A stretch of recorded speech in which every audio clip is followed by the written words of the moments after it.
안녕하세요. 크리스탈입니다. 이번에는 영국의 소설가이자 시인인 토머스 하디의 테스로 함께 하시겠습니다.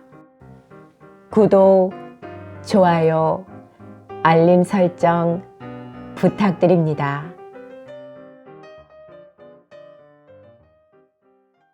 9.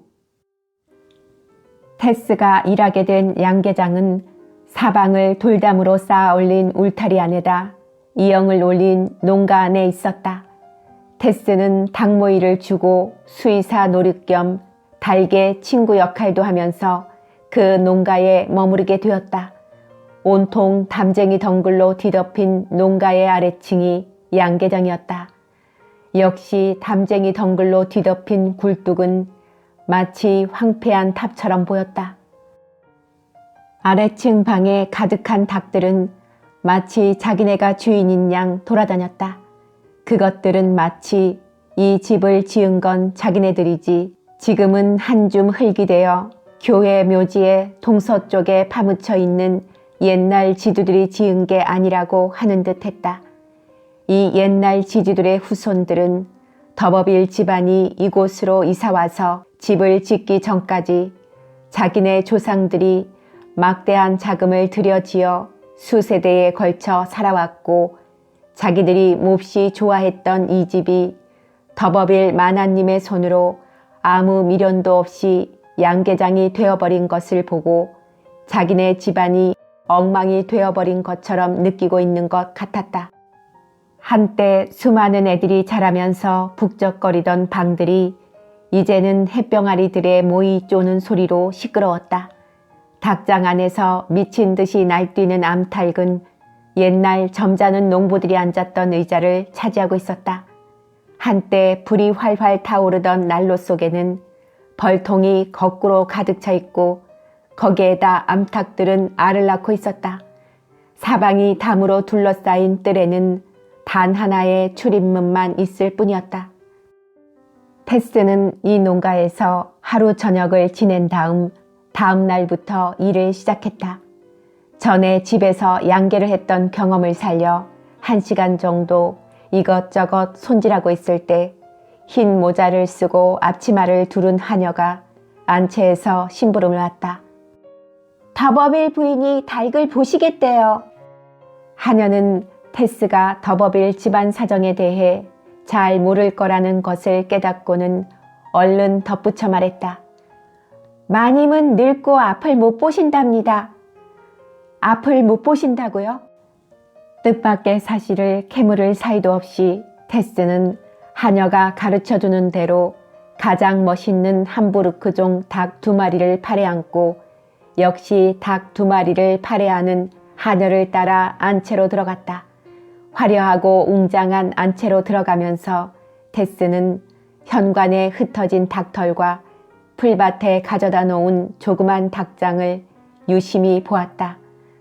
그것은 이 집안의 누군가가 말 못하는 생물에게 기울이는 애정의 흔적처럼 느껴졌다. 이 저택의 소유주인 여주인이 아래층 거실의 안락의자에 해바라기처럼 햇빛이 내리쬐는 쪽을 향해 앉아 있었다. 60살쯤 되어 보이는 그 부인은 은발의 머리 위에 차양 없는 큰 모자를 쓰고 있었다. 시력을 잃은 지 오래되었거나 태어날 때부터 장님인 사람의 담담한 표정과는 달리 그 부인은 안타까움과 절망스러운 표정으로 처음 듣는 테스의 발소리에 귀를 기울였다. 오, 내가 양계장 일을 하러 온 젊은 처녀냐? 우리 집사가 그 일엔 내가 적임자라고 하더구나. 닭을 잘 돌봐주기 바란다. 그런데 가져온 닭은 어디 있지? 오, 이게 스트라트구나. 오늘은 몹시 기운이 없는 것 같네. 아마 낯을 가리는 모양이군. 그리고 이건 피너. 그래, 모두들 약간씩 놀란 모양이야. 그렇지? 하지만 곧 익숙해질 거야.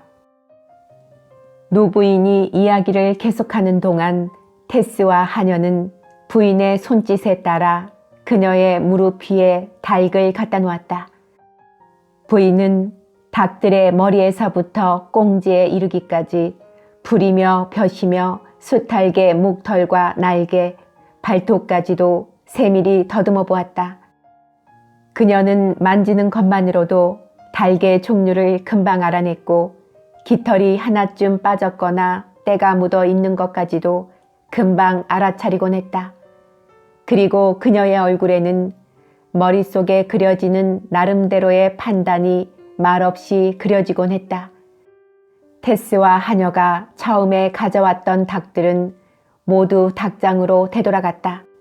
이처럼 가져오고 가져가기를 되풀이하여 부인이 아끼는 닭들은 모조리 부인 앞에 한 번씩 나타났다. 부인은 함부르크, 벤텀, 코친, 브라마, 도킹 등등 당시의 유행종 닭들을 무릎 위에 올려놓고 구별할 때 한 번도 실수 따윈 하지 않았다. 이것은 마치 테스에게 행하는 견신내의 광경과 비슷했다. 이를테면 더버빌 부인은 사교였고 닭들은 참내한 젊은이들이며 테스와 하녀는 그들을 이끄는 교구의 목사와 부목사 같았다. 이 예식이 끝날 무렵 노부인은 얼굴 위에 가느다란 주름을 남기며 테스에게 물었다. 너 휘파람 불어본 적 있니? 휘파람이요, 마님? 그래, 휘파람으로 노래를 부르는 것 말이야. 점잖은 사람 앞에서는 한 번도 불어본 적이 없지만 대부분의 시골 처녀처럼 테스도 휘파람을 불 줄 알았다. 그녀는 휘파람을 불 줄 안다고 대답했다. 그러면 매일 휘파람을 연습하거라. 전에 있던 청년은 휘파람을 아주 잘 불었단다. 지금은 다른 곳으로 가버렸지만 말이다.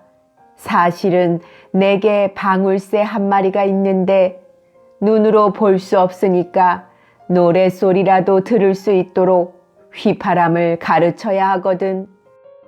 엘리자베스가 새장이 어디 있는지 가르쳐 줄 테니까 테스는 내일부터 새에게 휘파람을 가르치도록 해라. 가르치지 않으면 우는 소리가 도로아미타불이 되어버리거든. 요즘 며칠 동안 그냥 내버려뒀겠지. 도련님이 가르치셨어요. 그 녀석이 기가 막히는구나. 하녀의 말을 듣는 순간 부인의 얼굴은 노여움으로 찌푸려졌다. 그러나 부인은 더 이상 아무 말도 하지 않았고 테스는 닭장으로 돌아왔다. 이렇게 해서 더버빌 부인과 테스의 첫 대면이 끝났다.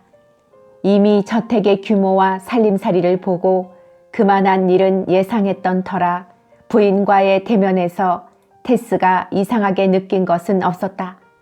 부인이 친척 관계에 대해서는 한마디도 하지 않았다는 사실조차 깨닫지 못한 테스는 다만 부인과 아들 사이가 좋지 않을 것이라고 언뜻 짐작했을 뿐이었는데 그것은 그릇된 생각이었다. 미워하면서도 자식이기 때문에 할 수 없이 사랑해야 하는 어머니는 단지 더버빌 부인뿐이 아니라 어느 누구나 마찬가지일 것이다. 유쾌하지 못한 첫날을 보낸 테스는 이튿날에는 나름대로 자리를 잡았기 때문에 아침 햇살이 비춰올 무렵에는 새로운 자기 일이 자유롭게 느껴졌으며 신기하기까지 했다. 테스는 휘파람을 불어보기 위해 담 옆에 있는 닭장으로 갔다. 그곳에서 부인이 요구한 휘파람 부는 것을 연습하려고 입술을 오므렸지만 한동안 불지 않았기 때문인지 제대로 소리가 나오지 않았다. 그녀가 휘파람을 불려고 애쓰고 있을 때 돌담을 덮고 있는 덩굴가지 속에서 무언가가 움직였다. 테스가 돌담으로 얼굴을 돌리자 몸을 구부린 채 마당으로 뛰어내리는 알렉의 모습이 보였다. 전날 양계장 앞까지 안내받고 나서 처음 보는 그의 모습이었다. 이봐, 사촌 누이. 사촌 누이라고 부르는 그의 입가에 비웃는 듯한 미소가 스쳐갔다. 담 너머로 누이를 지켜보고 있었는데 말이야. 자연 속에서도 예술 속에서도 누이처럼 아름다운 여자는 한 번도 본 적이 없는 것 같아. 마치 기념비 위에 임페이션스 상처럼 앉아서 그 예쁜 새빨간 입술을 내밀고 휘파람을 불다가 안 되니까 안타까워하며 투덜거리는 모습이 아주 매력적이던걸. 난 투덜대지는 않았어요. 아, 누이가 왜 휘파람 연습을 하는지 알았어. 우리 어머니가 방울새한테 노래를 가르쳐 주라고 하셨나 보군. 어머닌 염치도 없으셔. 닭 돌보는 일도 힘든데 말이야. 나 같으면 그런 명령은 거절해버리겠어. 하지만 내일 아침까지는 꼭 새에게 휘파람을 가르쳐 주어야 한다고 하셨어요. 그렇다면 내가 가르쳐 줄까? 싫어요. 테스는 출입문 쪽으로 뒷걸음질 쳤다. 바보. 내가 테스한테 허튼 짓을 하려는 게 아니야. 봐. 난 철망 이쪽에 서 있고 테스는 그쪽에 서 있으니 무서워할 것 없다고. 자, 내가 먼저 불어볼 테니 따라해봐. 너무 입을 오므리지 말고. 알렉은 몸동작과 함께 가져가세요 이 붉은 입술을 이라는 노래를 휘파람으로 불었다. 그러나 테스는 그 뜻을 알지 못했다. 자, 이제 따라해보라고. 말을 하지 않으려고 얼굴이 창백하게 굳어진 테스에게 알렉이 재촉했다. 테스는 그를 쫓아버리기 위해 할 수 없이 그가 시키는 대로 입술을 오므렸지만 왠지 부끄러워 멋쩍게 웃고 말았다. 테스는 그 앞에서 웃은 것이 자존심이 상해 얼굴을 붉혔다. 다시 해봐. 알렉이 용기를 북돋아 주었다. 테스는 긴장한 채 열심히 휘파람을 불었고 드디어 부드러운 소리가 새어나왔다. 순간 테스는 성공했다는 기쁨으로 눈을 크게 뜨고 그를 보고 환히 웃었다. 됐어. 아주 잘했어. 사실 난 지금 어느 때보다 심한 유혹을 느끼지만 가까이 가지 않겠다고 약속했으니까 그 약속을 지키겠어. 그런데 테스, 우리 어머니를 이상하다고 생각하지 않아? 아직 부인에 대해선 잘 모르겠어요. 새에게 휘파람을 가르치라는 것부터가 사실 이상한 거지. 난 지금 어머니한테 미움을 받고 있지만 테스는 닭을 잘 돌보기만 하면 귀여움을 받을 거야. 그럼 난 이제 그만 가보겠어. 만약 곤란한 일이 생기면 집사에게 가지 말고 날 찾아와요. 테스가 처음 일을 맡은 날 겪은 일들은 앞으로 계속될 생활의 본보기와 같은 것이었다. 그날 이후에도 알렉은 친절한 말과 유머로 테스가 낯선 환경에서 두려움을 이겨나가도록 도와주었고 둘만 있을 때는 유머스럽게 사촌 누이라고 불러 그녀가 자기에게 품고 있는 경계심을 없애주기도 했다. 그러나 새로운 호감이나 정다운 마음이 생기게끔 만들지는 못했다. 어쨌든 테스는 더버빌 부인에게서는 아무런 도움도 받지 못했던 까닭에 알렉의 도움에 의지해야만 했고 단순한 친구 입장을 떠나 그와 가깝게 지내지 않을 수 없었던 것이었다. 시간이 지날수록 테스는 옛날에 불던 휘파람 솜씨를 되찾아 더버빌 부인의 방에서 새에게 노래를 가르치는 일에 익숙해졌다. 더구나 새들에게 들려줄 알맞은 곡조는 음악을 즐기는 엄마에게서 많이 들어온 것이었다. 테스는 뜰에서 휘파람을 연습할 때보다 매일 아침 새장 앞에서 휘파람을 부는 것이 더 즐거웠다. 알렉이 옆에 있을 때도 상관하지 않고 새에게 기분 좋게 휘파람을 가르쳤다. 더버빌 부인은 무늬가 곱고 부드러운 비단 커튼이 쳐져 있는 커다란 네발 침대에서 잠을 자곤 했다. 방을 새도 같은 방을 차지하여 이따금 마음대로 방 안을 날아다니며 가구 위에 하얀 얼룩을 만들어 놓기도 했다. 어느 날 세 장이 나란히 걸린 창가에서 테스가 여느 때와 마찬가지로 새들에게 휘파람을 가르치고 있을 때 부인이 나가고 없는 침대 뒤쪽에서 인기척 소리가 들렸다. 그녀가 방 안을 살펴보자 커튼 아래로 신발 끝이 보였다. 그녀의 휘파람 소리가 갑자기 떨리기 시작했으므로 누군가가 숨어 있었다면 자기가 들킨 것을 알았으리라. 그 다음부터 테스는 매일 아침 커튼 뒤를 살폈으나 그곳에 숨어 있는 사람을 발견하지는 못했다. 알렉 더버빌이 그녀를 깜짝 놀라게 하려는 엉뚱한 생각을 하지 않게 된 모양이다. 모든 마을은 저마다 독특한 개성과 조직과 그 나름대로의 도덕을 지니고 있게 마련이다. 트렌트리지의 일부 젊은 여자들의 바르지 못한 행실은 이미 정평이 나 있었다. 그것은 아마 근처에 있는 슬로프장에도 그 점에선 솜씨가 빼어난 사람이 있다는 것을 반증하는 것이리라. 이 마을의 지독한 단점이라면 사람들이 술을 너무 많이 마신다는 것을 들 수 있었다. 이 근처 농장에서 오가는 얘기들은 돈을 벌어 저축해야 아무 소용이 없다는 것이었다. 이들의 이야기는 보습이나 괭이에 기대어 일평생 벌어들이는 삭스에서 몇 푼 저축해 두는 돈보다는 교회에서 주는 구제금이 노후의 준비로는 오히려 더 낫다는 것이었다. 10.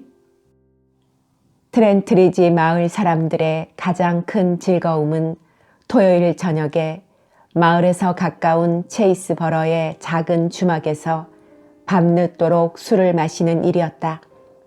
그것은 일종의 친목회 모임 같은 성격을 가졌는데 테스는 오랫동안 그 모임에 참석하지 않다가 자기와 동갑인 처녀들의 권유에 못 이겨 참석하기로 했다. 한번 참석해 보니 생각했던 것보다 훨씬 재미있어 테스는 계속 그 모임에 참가했다. 떠들썩하고 들뜬 분위기에 젖어 주막에 앉아있노라면 일주일 동안 쌓인 피로가 풀리는 듯한 기분이 들기도 했다. 가끔 혼자서 체이스버러 마을 모임에 참가하러 가기도 했지만 밤이 늦어 트렌트리지로 돌아올 때는 언제나 친구들과 동행했다. 얌전하면서도 매력적인 여자로 성숙해가는 테스에게 엉큼한 생각을 가진 건달이 체이스버러에 많았기 때문에 여러 명과 함께 다니는 것이 안전했던 것이다. 이런 생활이 한두 달 이어진 후 장날과 축제일이 겹친 9월의 어느 토요일이었다. 그날 테스는 일 때문에 오후 늦게야 혼자 출발했다. 해가 저물기 시작하는 아름다운 9월의 저녁 무렵이었다. 푸른색이 어우러진 저녁 노을 속에서 셀 수 없이 많은 날벌레들이 춤을 추고 있었다. 테스는 땅거미가 지려는 어슴푸레한 대기 속을 혼자서 걸었다. 해가 기울어서야 체이스버러에 도착한 그녀는 비로소 축제일과 장날이 겹친 것을 알았다. 테스는 몇 가지 물건을 산 다음 전과 다름없이 트렌트리지에서 온 농부들을 찾아다니다가 그들이 건초를 매매하는 거래 상인집에서 열리는 비밀 무도회에 갔다는 사실을 알아냈다. 그녀가 그곳으로 가는 길을 찾고 있을 때 길 한모퉁이에 서 있는 더버빌이 눈에 띄었다. 어쩐 일이야, 이 늦은 시간에. 테스는 친구를 찾으러 가는 길이라고 간단하게 대꾸했다. 다음에 봐. 뒷길로 들어가는 테스의 등 뒤에다 대고 알렉이 소리쳤다. 테스가 건초 상인의 집 가까이로 다가가자 어디선가 무도곡을 켜는 바이올린 소리가 들렸다. 테스는 열려있는 문 안으로 들어가서 소리가 들려오는 곳을 향해 정신없이 걸었다. 좁은 길을 따라 한참을 걷자 외딴 집이 나타났다. 음악 소리는 그곳에서 흘러나오고 있었다. 그곳은 창도 없는 창고 건물인데 문이 조금 열려 있었다. 테스는 가까이 다가가 안을 들여다보았다. 안에서는 얼굴을 분간할 수 없을 정도로 뿌연 먼지 속에서 많은 사람들이 함께 어울려 춤을 추고 있었다. 토탄 가루의 찌꺼기가 바닥에 수북하게 깔려 있어 그들이 뛸 때마다 먼지가 구름처럼 일었고 그 먼지는 촛불에 반사되어 마치 자욱한 안개같이 보였다. 땀 냄새를 풍기며 활기 있게 춤추는 사람들에 비하면 바이올린의 저음은 너무 처량하게 느껴질 정도였다. 그들은 춤을 추다가 먼지 때문에 기침을 하고 나서는 까르르 웃어댔다. 그들은 이따금 맑은 공기를 마시기 위해 짝을 지어 문간으로 나왔다. 그럴 때면 평범한 트렌트리지 마을 사람들의 모습으로 되돌아와 있었다. 바람을 쐬러 나온 사람 가운데 몇 명이 테스에게 아는 체했다. 테스는 그들에게 불안스럽게 물었다. 아직 집에 돌아갈 사람이 없나요? 곧 끝날 거야. 이번이 끝에서 두 번째 곡이거든. 그녀는 끈기 있게 기다렸다. 곡이 다 끝나고도 사람들이 돌아가려 하지 않자 춤은 또 계속되었다. 테스는 차츰 마음이 초조해졌다. 이처럼 오래 기다렸는데 새삼 혼자 갈 수도 없었다. 오늘 같은 축제일에는 밤길에 여자를 노리는 건달이 어디엔가 숨어 있을 것만 같았다. 불안해하는 테스에게 밀짚 모자를 쓴 청년이 위로의 말을 했다. 그렇게 불안해하지 말아요. 내일은 일요일이고 할 일도 없을 테니 마음껏 놀아도 되지 않아요? 자, 나와 함께 춤이나 한번 춥시다.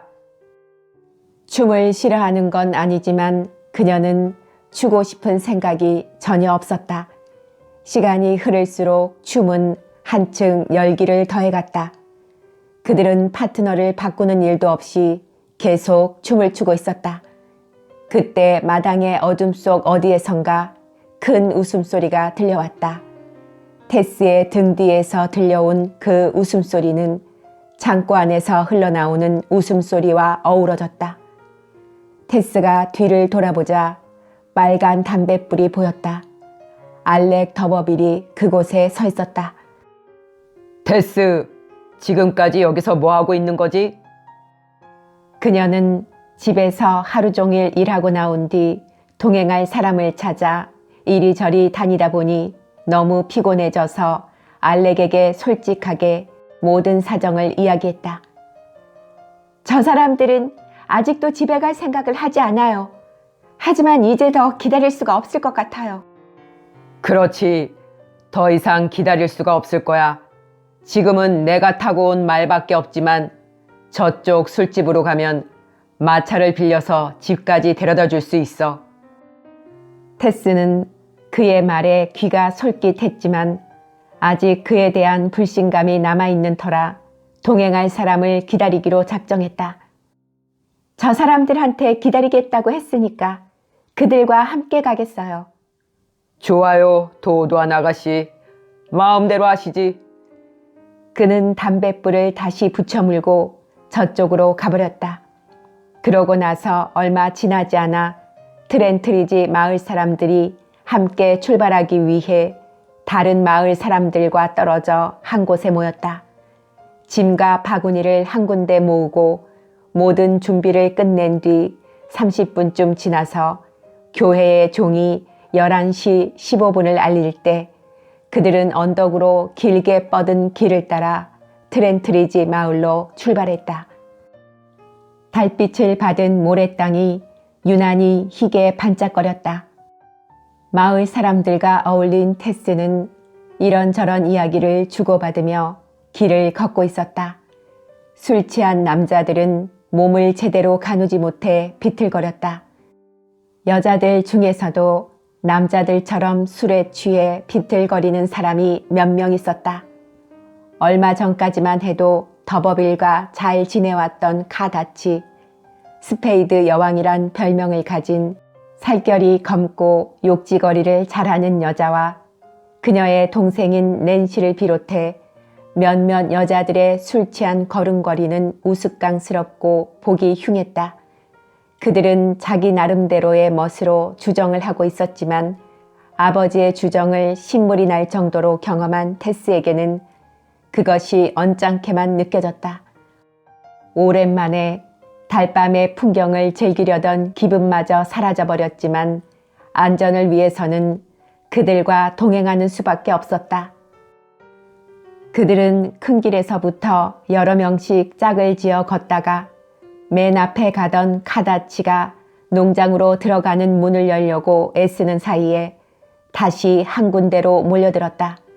카다치는 여러 가지 물건이 담긴 크고 무거운 바구니를 머리에 이고 있었는데 그녀의 두 팔이 허리에 걸쳐져 있었기 때문에 걸음을 옮길 때마다 바구니가 심하게 흔들렸다.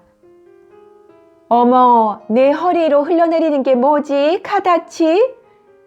일행 중에 누군가가 소리치자 모두 칼을 바라보았다. 엷은 윗옷을 입은 그녀의 등으로 새끼줄 같은 것이 흘러내리고 있어 마치 중국 사람이 머리를 따은 것처럼 보였다. 머리카락이 흘러내린 거야. 누군가가 말했으나 그것은 머리채가 아니었다. 바구니 안에서 무언가 검은 것이 흘러나와 싸늘하고 고요한 달빛 속에서 뱀의 비늘처럼 미끈거리고 있었다. 눈치 빠른 아낙네 하나가 물엿 같은데? 하고 말했다. 그것은 정말 물엿이었다. 칸은 물엿을 좋아하는 할머니를 위해 그것을 사가지고 가는 길이었던 것이다. 가가 허겁지겁 바구니를 내려놓고 보았을 때 물엿이 담긴 그릇은 이미 깨져 있었다. 사람들은 카의 이상야릇한 모습을 보고 웃음을 터뜨렸다. 자존심이 상한 카는 사태를 수습하기 위해 막 가로질러 가려 했던 농장으로 들어가 풀잎에 닦기 시작했다. 웃음소리는 더 커졌고 여태까지 잠자코 보고만 있던 테스도 웃음을 참지 못하고 크게 웃었다. 테스의 이 웃음은 여러 가지 의미에서 불행한 결과를 낳았다. 술에 취하지도 않은 테스가 여러 사람들과 함께 소리 높여 웃는 것을 본 칸은 오래전부터 품어왔던 질투심을 한꺼번에 폭발시키고 말았다. 그녀는 풀밭에서 벌떡 일어나 징후의 대상인 테스 앞으로 바짝 다가갔다. 어떻게 내가 감히 날 비웃을 수가 있어? 이 몹쓸 계집애야. 남들이 웃으니까 나도 참을 수가 없어서 웃은 것뿐이야. 테스는 여전히 웃음을 머금고 사과했다. 내가 그 남자의 사랑을 받는다고 잘난 척하지만 잠깐만 기다려봐. 내가 본때를 보여줄 테니까. 불안에 떨고 있는 테스 앞에서 살갗이 검은 스페이드 여왕은 윗옷을 벗어젖혔다. 토실토실하게 살이 오른 카의 풍만하고 아름다운 상체가 달빛 아래 드러났다. 건강한 시골 처녀의 탐스럽게 팽팽한 살은 달빛을 받아 마치 프락시텔레스의 조각처럼 아름답게 빛이 났다. 그녀가 미친 사람처럼 덤벼들자 테스는 위엄있게 대꾸했다. 난 너하고 싸우고 싶지 않아. 내가 이런 여자인 줄 알았으면 이따위 행렬에 끼어들지도 않았을 거야. 여러 사람을 한데 묶어 비난하는 듯한 테스의 말에 다른 사람들까지도 덩달아 그녀에게 욕설을 퍼붓기 시작했다. 평소에 얌전하던 여자들도 춤추던 때의 흥분이 가시지 않은 탓인지 카의 편을 들어 장단을 맞추었다. 까닭없이 욕을 먹는 테스를 동정한 마을 몇몇 남자들이 싸움을 말리려고 테스를 두둔하기도 했으나 그것은 오히려 사태를 악화시킬 뿐이었다. 테스는 분하고 부끄러웠다. 이젠 동행할 사람이 없다거나 하는 것은 문제가 아니었다. 자기에게 욕설을 퍼붓던 사람 중에서도 착한 사람은 내일 아침 되기가 무섭게 후회할 것이라는 사실을 알고 있었지만 어쨌든 지금은 그들에게서 떠나고 싶은 마음밖에 없었다. 마을 사람들은 모두 농장의 풀밭으로 들어갔다. 테스는 그들에게서 벗어나기 위해 슬금슬금 뒷걸음질 치고 있었다. 그때 길 옆으로 둘려쳐진 담장 모퉁이에서 말을 탄 사람 하나가 소리도 없이 나타났다. 알렉 더버빌이었다. 왜 그러죠? 알렉의 물음에 대답하는 사람이 없었다. 사실 그는 대답을 듣기 위해 물어본 것이 아니었다. 그는 조금 전까지 그 소동을 얼마 떨어지지 않은 곳에서 모두 보고 있었다. 그는 일행과 떨어져 문 가까이에 서 있는 테스에게로 몸을 굽혀 낮게 속삭였다. 자, 내 뒤에 올라타라고. 눈 깜짝할 사이에 고양이 떼처럼 앙앙거리는 소리에서 벗어날 수 있을 테니까. 그들에게서 빨리 벗어나야만 한다는 생각이 절박했으므로 테스는 다른 생각을 할 여유가 없었다. 다른 경우였다면 아무리 밤길이 무서워도 그의 호의를 거절했을 텐데 한 걸음 뛰어오르는 것으로 적에 대한 분노와 공포를 승리로 바꿀 수 있는 특수한 상황인지라 그녀는 순간적인 충동에 몸을 맡긴 채 말 위로 훌쩍 뛰어올랐다. 두 사람이 쏜살같이 달려 짙은 어둠 속으로 사라져버렸을 때에야 주정꾼들은 사태가 어떻게 돌아가고 있는지 눈치챘다. 스페이드 여왕은 옷에 묻은 물엿도 잊었는지 테스가 사라진 어둠 속을 한참 바라보더니 소리 높여 웃었다. 술 취한 아낙네가 남편의 팔에 몸을 내맡기며 웃어젖혔다. 카의 어머니는 입을 쓰다듬으며 그 웃음에 맞장구를 쳤다. 프라이팬에서 불 속으로 뛰어드는 꼴이군. 드디어 일행은 밭고랑 길로 접어들었다. 걸어가고 있는 그들의 머리 그림자 둘레에는 반짝이는 이슬 위에 달빛이 비쳐 생긴 우윳빛 광채가 달무리처럼 어우러져 있었다. 걸어가는 사람들은 자기의 머리 그림자의 후광밖엔 볼 수가 없었다. 이 후광은 머리의 그림자가 아무리 이상하게 흔들려도 그것을 떠나지 않고 오히려 그 그림자에 달라붙어서 한결같이 아름답게 보이게 했다. 드디어 그들이 내뿜는 입김이 밤안개의 한 성분처럼 여겨지고 사방의 풍경과 달빛과 대자연의 전기가 술의 전기와 조화를 이루어 하나가 되는 듯 싶었다.